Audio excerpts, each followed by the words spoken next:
Hello students, आज का जो अपना टॉपिक है वो है conservation of charge. Last lecture में हमने चार्ज के बारे में कुछ बेसिक्स बातें को जाना था और आज हम देखेंगे कंजर्वेशन ऑफ चार्ज। तो आपने वो बात तो सुनी होगी कि आत्मा ना तो जन्म लेती है ना तो मरती है, बस एक बॉडी को छोड़ करके दूसरे बॉडी को धारण करती है। आत्मा ना तो जन्म लेती है ना तो मरती है, बस एक शरीर को छोड़ करके दूसरे शरीर को धारण करती है। आपने ये बात सुनी होगी, बहुत अच्छे सुनी होगी, आई नो। ठीक उसी प्रकार चार्ज ना तो बनाई जा सकती है ना तो डिस्ट्रॉय की जा सकती है, बस एक बॉडी से दूसरे बॉडी को ट्रांसफर की जा सकती है। जैसे आपकी आत्मा ना तो मरती है ना तो जन्म लेती है, बस एक शरीर को छोड़ करके दूसरे शरीर को धारण करती है, उसी प्रकार चार्ज ना तो बनाई जा सकती है ना तो डिस्ट्रॉय हो सकती है, बस एक बॉडी से दूसरे बॉडी को हम ट्रांसफर कर सकते हैं। ठीक है, तो अकॉर्डिंग, और इसी को बोलते हैं कंजर्वेशन ऑफ चार्ज। इसी बात को बोलते हैं हम conservation of charge. According to conservation of charge, charge ना तो बनाई जा सकती है ना तो डिस्ट्रॉय की जा सकती है, बस एक बॉडी से दूसरे बॉडी को ट्रांसफर की जा सकती है। ठीक है, जैसे मान लो किसी बॉडी पर 2 कूलम का चार्ज है, तो आप इस 2 कूलम के चार्ज को डिस्ट्रॉय नहीं कर सकते हैं, बस एक बॉडी से दूसरे बॉडी को ट्रांसफर कर सकते हैं। ठीक है, तो हम लिखेंगे according to conservation of charge, charge can neither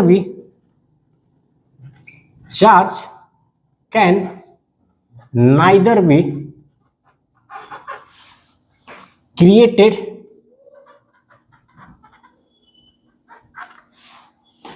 और charge can neither be created nor be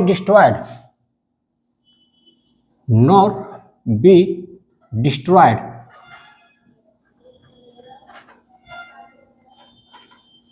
but it can transfer from one body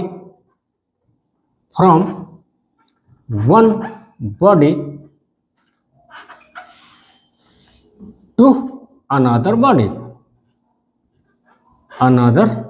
body। Charge को एक बॉडी से दूसरे बॉडी को ट्रांसफर कर सकते हैं।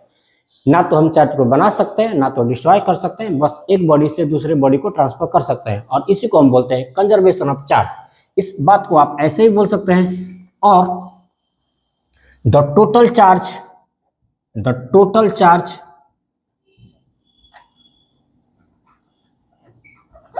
of an isolated system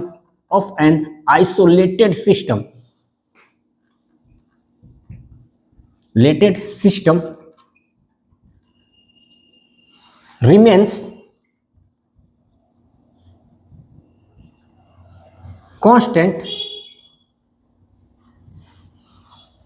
और conserved remains constant और कंजर्व्ड। ठीक है, अच्छा, आइसोलेटेड सिस्टम मतलब आइसोलेटेड सिस्टम ऐसा बॉडी जिसका अपने सराउंडिंग से किसी भी प्रकार का कोई भी एक्सचेंज नहीं हो रही है, उसी को बोलते हैं आइसोलेटेड सिस्टम। तो मान लो कोई आइसोलेटेड सिस्टम है, ठीक है, इसमें 3 बॉडी रखी हुई है, एक ये है, एक ये है और एक ये है, मान लो। ठीक है, और इस बॉडी पर हमने मान लिया कि 5 कूलम का चार्ज है, प्लस 5 कूलम का चार्ज है। इस बॉडी पर है प्लस 2 कूलम का चार्ज है। ठीक है, और इस बॉडी पर मान लिया हमने कि माइनस 3 कूलम का चार्ज है।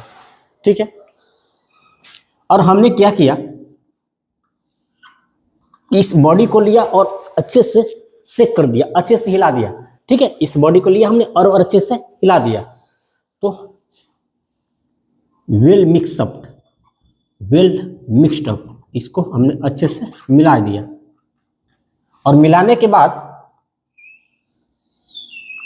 क्या होगा कि इस तीनों बॉडी का चार्ज आपस में ट्रांसफर हो जाएंगे। ये तीनों बॉडी आपस में टकराएंगे और इनका चार्ज आपस में कुछ ना कुछ एक्सचेंज कर जाएंगे। तो हमने मान लिया कि इस बॉडी पर चार्ज कितना हो गया, मिलाने के बाद इस बॉडी पर चार्ज हो गया हमने मान लिया कि 3 कूलम, और इस बॉडी पर चार्ज हो गया हमने मान लिया 2 कूलम। इस वाली बॉडी पर चार्ज हो गया 3 कूलम, इस वाली बॉडी पर चार्ज हो गया 2 कूलम। 2 कूलम था, 2 कूलम ही आ गया। और मान लो और इस बॉडी पर हमको चार्ज नहीं पता है कि भाई कितना हुआ, ठीक है, इस बॉडी पर चार्ज हमको नहीं पता है कितना है। हमने क्या किया, इस बॉडी को अच्छे से हिलाया और हिलाने के बाद देखा क्या कि इस बॉडी पर चार्ज जो 5 कूलम था हो गया 3 कूलम, इस बॉडी पर चार्ज जो 2 कूलम था वो 2 कूलम भी है, लेकिन तीसरे बॉडी पर हमको नहीं पता है। ओके, अच्छा, हिलाने के बाद इनकी चार्ज क्यों चेंज कर जा रही है, क्योंकि ये बॉडी तीनों बॉडी आपस में टकराएंगे और कुछ ना कुछ चार्ज एक्सचेंज कर जाएंगे। तो हिलाने के बाद हमने देखा क्या, इस बॉडी पर चार्ज 3 कूलम हो गया, इस बॉडी पर 2 कूलम हो गया, और इस तीसरे वाली बॉडी पर चार्ज हमको नहीं पता है कितना कूलम हो गया। तो इसको हमको फाइंड करनी है कि कितना कूलम चार्ज होगा इस तीसरे वाली बॉडी पर। ओके, तो क्या करेंगे, हम लगाएंगे अकॉर्डिंग कंजर्वेशन ऑफ चार्ज लगा देंगे। ओके, कंजर्वेशन ऑफ चार्ज क्या करता है कि भाई किसी भी आइसोलेटेड सिस्टम का जो टोटल चार्ज होती है ना वो कंजर्व होती है, वो कांस्टेंट होती है। तो हिलाने से पहले इस बॉडी का जितना चार्ज था ना उतना ही चार्ज इस बॉडी का हिलाने के बाद भी होगी। ओके, हिलाने के पहले इस बॉडी का कितना चार्ज था तो हम लिखेंगे, यहां पर लिख रहे हैं according to conservation of charge.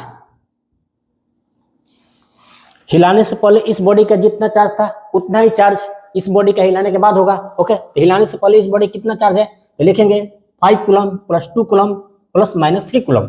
लिखेंगे 5 कूलम प्लस 2 कूलम है ना, 2 कूलम प्लस माइनस 3 कूलम, इन सभी को आपस में जोड़ दिए, इज इक्वल टू ये कितना के बराबर होना चाहिए, इस बॉडी के चार्ज के बराबर होना चाहिए। ओके, क्योंकि आइसोलेटेड सिस्टम है। तो लिखेंगे इन सभी के चार्ज को जोड़ देंगे, तो हम लिखेंगे 3 कूलम प्लस 2 कूलम। इस बॉडी का तो चार्ज नहीं पता है जिसको हमको फाइंड करनी है, तो हम मान लेते हैं इस बॉडी पर चार्ज कितना है तो Q कूलम है, लिख दीजिए प्लस Q। ओके, अब इन सभी को आपस में जोड़ दिए तो क्या होगा, 5 2 7 कूलम, 7 कूलम, और ये कितना हो जाएगा minus 3 coulomb is equal to 3 2 5 coulomb plus Q। Okay, Q क्या है भाई, तो इस थर्ड वाली बॉडी का चार्ज है जिसका चार्ज हमको नहीं पता है। तो ये कितना हो जाएगा 4 कूलम ना, yes 4 coulomb is equal to 5 coulomb plus Q। इस तरह से Q बराबर कितना आ गया आपका बताइए, Q बराबर आ गया आपको 4 माइनस 4 कूलम माइनस 5 कूलम, ये इधर जाएगा तो माइनस हो जाएगा ना, तो कितना आ जाएगा माइनस 1 कूलम। ओके, ये तीसरे वाली बॉडी पर चार्ज कितना होगा भाई, तो माइनस 1 कूलम होगा। तीसरे वाली बॉडी पर चार्ज कितना होगा तो माइनस 1 कूलम होगा। अब इनको जोड़ लीजिए आपस में, इनको आपस में टोटल चार्ज को जोड़ते हैं तो कितना आया था, तो 4 कूलम आया था। इनको भी आप आपस में जोड़ेंगे ना तो 4 कूलम भी आएगा, जोड़िए आपस में इनको, 3 2 5 और माइनस 1 कूलम, कितना 4 कूलम आ गया, 3 2 5 माइनस 1 कूलम 4 कूलम। ओके, तो यही होता है कंजर्वेशन ऑफ चार्ज।